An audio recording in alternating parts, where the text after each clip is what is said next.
안녕하십니까. 세상을 읽어주는 남자 이상훈입니다. 오늘은 엑시노스에 대해서 말씀드리겠습니다. 엑시노스 2200의 출시가 한 달간 밀리면서 엑시노스 2200에 대한 실망감이 시장을 가득 채우고 있습니다. 아직 그 제품이 공개되지 않았음에도 그렇습니다.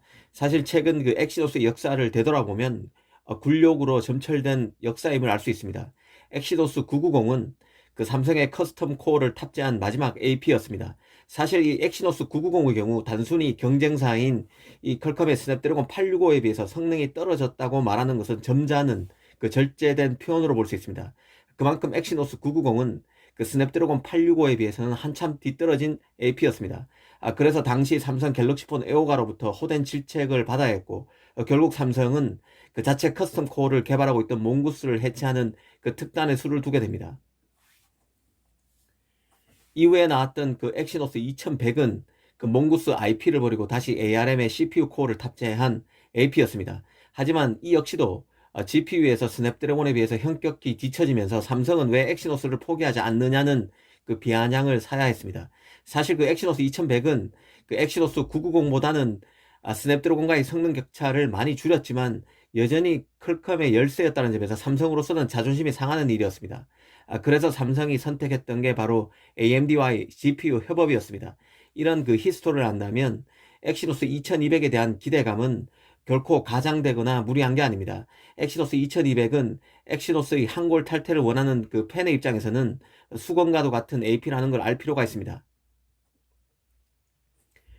그런 맥락에서 이번 그 제품 공개 연기가 엑시노스 2200의 그 발열 등 자체 문제 때문이라면 그 실망감은 충분히 납득할 만한 것입니다. 진짜 칩의 문제에 따른 것이라면 삼성이 받는 데미지도 굉장히 클 수밖에 없습니다. 당장 삼성 칩 개발 실력에 대한 의문부호가 따라붙을 것입니다. 여기에 갤럭시 S22가 스냅드래곤 8세대 제품으로만 출시될 가능성도 배제하기 어렵습니다.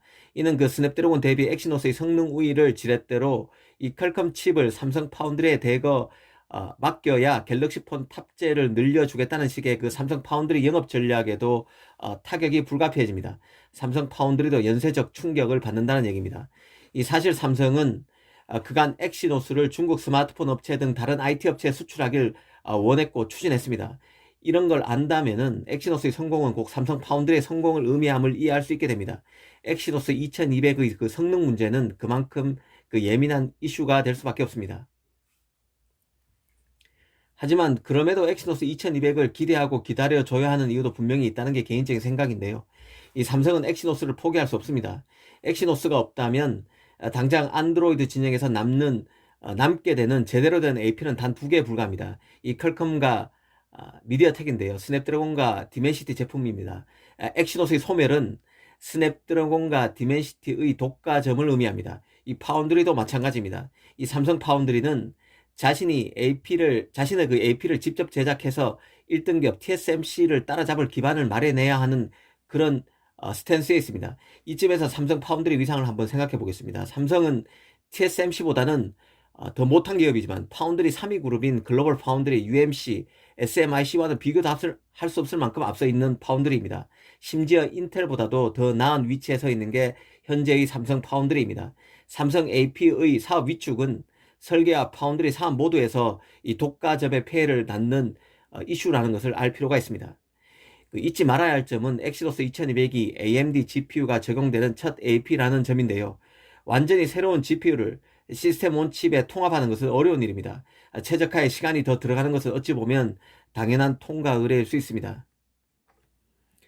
사실 그 엑시노스를 폄하하는 주장을 보면 삼성이 선택과 집중을 해야 한다는 논리가 들어가 있습니다. 삼성이 AP에서는 퀄컴보다 못하고 이 파운드리에서는 TSMC보다 떨어진다면서 삼성이 AP를 포기하면 파운드리에서 최고가 될 수 있다는 식인데요. 하지만 역으로 보면 퀄컴과 TSMC도 두려워하는 기업이 바로 삼성입니다. 이 삼성은 설계도 하고 어마어마한 투자를 해야 하는 제조도 가능합니다. 종합 반도체로서 위상을 갖고 가야 삼성의 미래도 있다는 얘기입니다. 삼성이 다시 퀄컴의 스냅드래곤을 강하게 붙일 수 있어야 삼성의 AP도 이 파운드리도 더 흥할 수 있습니다. 감사합니다.